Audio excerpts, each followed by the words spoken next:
नमस्कार, मैं पायल शुक्ला। आप सभी का स्वागत है न्यूज टंका हिंदी में। असद अहमद के एनकाउंटर को लेकर विपक्षी दल लगातार योगी और केंद्र की सरकार पर सवाल उठा रही है। आज की हमारी ये वीडियो इसी मुद्दे को लेकर है। आज देश में हर जगह एक ही बात की चर्चा हो रही है और वह है कुख्यात आरोपी अतीक अहमद के बेटे असद अहमद के एनकाउंटर के बारे में। कहा यह जा रहा था कि या तो अतीक अहमद का एनकाउंटर हो जाएगा या फिर अदालत ले जाते समय उसकी गाड़ी कहीं पलट जाएगी। लेकिन यहाँ लोग अतीक अहमद पर अपना ध्यान बनाए रखे और यूपी की एसटीएफ पुलिस ने झांसी में जाकर असद और शूटर गुलाम का ही एनकाउंटर कर दिया। ये दोनों ही आरोपी उमेश पाल के मर्डर के बाद से फरार थे। दोनों पर 5-5 लाख रुपए का इनाम था। दोनों के पास से यूपी पुलिस ने विदेशी हथियार भी बरामद किए। लेकिन आज सवाल यह है कि इस एनकाउंटर को सांप्रदायिकता का नाम देना क्या सही है? सांप्रदायिकता रंग देने से क्या हमारे विपक्ष को मुस्लिमों का वोट मिल जाएगा? आखिर क्या वजह है जो इस एनकाउंटर का विपक्षी विरोध कर रही है?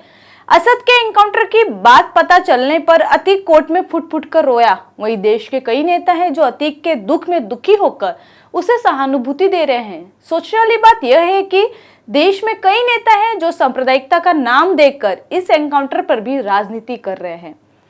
देश के विपक्षी दल इस एनकाउंटर के खिलाफ एकजुट हो गए हैं। इसी क्रम में यूपी के पूर्व मुख्यमंत्री अखिलेश यादव ने भी इस एनकाउंटर को फर्जी बताते हुए कहा, उत्तर प्रदेश की जो सरकार है यानी योगी आदित्यनाथ की सरकार भाईचारे के खिलाफ है।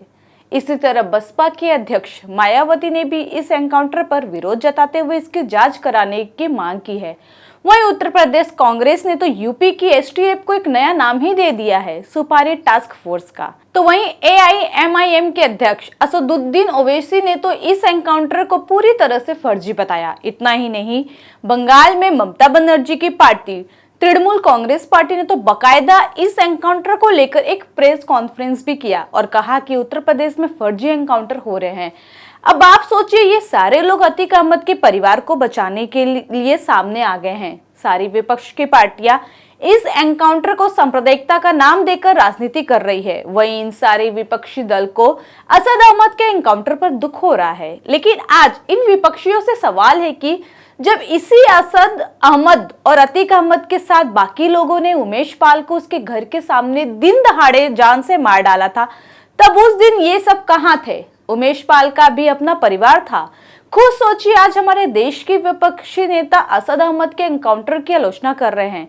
क्या इन लोगों ने उमेश पाल की हत्या को लेकर उस दिन कोई प्रेस कॉन्फ्रेंस की थी? ये तमाम विपक्षी दल और इनके नेता इसलिए इस एनकाउंटर को मुद्दा बना रहे हैं क्योंकि इन्हें इस मामले में मुसलमानों के वोट दिख रहे हैं और उन्हें अच्छे से पता है कि इससे समाज में ध्रुवीकरण हो सकता है, जिससे इन सभी को चुनाव में मदद मिल सकती है। हालांकि देश में ये जो नेता है ये सोचते हैं कि अगर उन्होंने अतीक अहमद का साथ दे दिया तो इनका उद्धार हो जाएगा, क्योंकि अतीक अहमद मुसलमान है तो देश के सारे मुसलमान इनके साथ आ जाएंगे। इन्हें लगता है कि कोई भी मुसलमान जो आतंकवादी हो या एनकाउंटर में मारा गया है तो उनके परिवार के साथ अगर ये खड़े हो जाएंगे तो देश के सभी मुस्लिम संगठनों की सहानुभूति इन्हें आसानी से मिल जाएगी और देश के सारे मुसलमान इनके साथ खड़े हो जाएंगे। पर आज सवाल यह है कि असद अहमद के एनकाउंटर की आलोचना करने वाले इन विपक्षी दलों को क्या मुसलमान अपना वोट देंगे? हालांकि आज हमारा सवाल उन सच्चे मुसलमानों से है, उन सच्चे नागरिकों से है कि क्या वे अतीक अहमद का साथ देंगे? अतीक अहमद, उसके बेटे और परिवार ने जो कुछ किया, क्या वो उसे सिर्फ इसलिए सही मानते क्योंकि अतीक अहमद एक मुसलमान है? लेकिन हमारा मानना है कि देश में शायद ही कोई सच्चा देशभक्त होगा जो कहेगा कि अतीक अहमद बेकसूर है और अतीक अहमद के साथ ऐसा नहीं होना था। आज देश में असद के एनकाउंटर को हिंदू मुस्लिम में बांट दिया गया है। तो आज हम आपको उस कुख्यात आरोपी विकास दुबे के बारे में बताना चाहेंगे। विकास दुबे भी एक बहुत बड़ा अपराधी था। 10 जुलाई 2020 को विकास दुबे की गाड़ी पलट गई, उसका भी एनकाउंटर हुआ था। उस समय भी लोगों ने ऐसी ही राहत की सांस ली थी। उस समय सभी ने कहा था कि जो हुआ अच्छा हुआ। यह एनकाउंटर सिर्फ उत्तर प्रदेश में ही नहीं बल्कि पूरे हिंदुस्तान में काफी चर्चित रहा। इसके बाद राज्य की योगी सरकार और पुलिस को लेकर लोगों के बीच धारणा बनने लगी कि अब राज्य में अपराधियों के साथ इसी तरह का व्यवहार किया जाएगा। असद अहमद की तरह ही विकास दुबे ने भी पुलिस वालों की हत्या की थी और जब कोई अपराधी पुलिस पर हमला करता है तो उस अपराधी का यही अंजाम होता है। हालांकि इसमें किसी को भी कोई भी आपत्ति नहीं होनी चाहिए। लेकिन आज विपक्ष के कई नेता हैं जो कह रहे हैं कि पुलिस ने असद का एनकाउंटर नहीं किया बल्कि लोकतंत्र का एनकाउंटर किया। ये तो देश के संविधान का एनकाउंटर है। लेकिन लोकतंत्र की हत्या आज नहीं बल्कि उस दिन हुई थी जब अतीक अहमद ने बसपा के नेता राजू पाल की हत्या की थी, दिन दहाड़े उमेश पाल की हत्या की थी। लेकिन आज जो लोग असद के एनकाउंटर को धर्म से जोड़कर देख रहे हैं, उन्हें देखना चाहिए कि विकास दुबे का भी कुछ और धर्म था और आज असद का भी धर्म कुछ और है। विवाद करने वालों को देखना चाहिए कि यही यूपी पुलिस यदि असद को मारती है तो यही यूपी पुलिस विकास दुबे को भी मारती है। इन तमाम विरोधों के बीच एक सवाल यह है कि न्याय अगर वर्षों नहीं दशकों तक समय लेता, अगर हमारी न्यायिक व्यवस्था न्याय देने में दशक लगा लेगी तो एक आदमी की जिंदगी निकल जाएगी, उसके बाद न्याय मिलेगा। तो फिर देश की जनता को इसी तरह के एनकाउंटर की जरूरत महसूस होने लगती है। कई फिल्मों में इस तरह के एनकाउंटर को दिखाया जाता है। उस समय वहां मौजूद हर व्यक्ति खुशी के मारे तालियां बजाता है। उस सीन को देखकर आप सोचते हैं कि वाकई में न्याय की असल जीत तो यही हुई है और अगर यही लोग न्यायालय में चले जाते तो शायद न्याय मिलने में काफी वक्त लग जाता है। हालांकि वर्तमान में उत्तर प्रदेश की राजनीति अब काफी बदल चुकी है। पहले यूपी में सारी सरकारें एक ही नीति पर काम करती थी।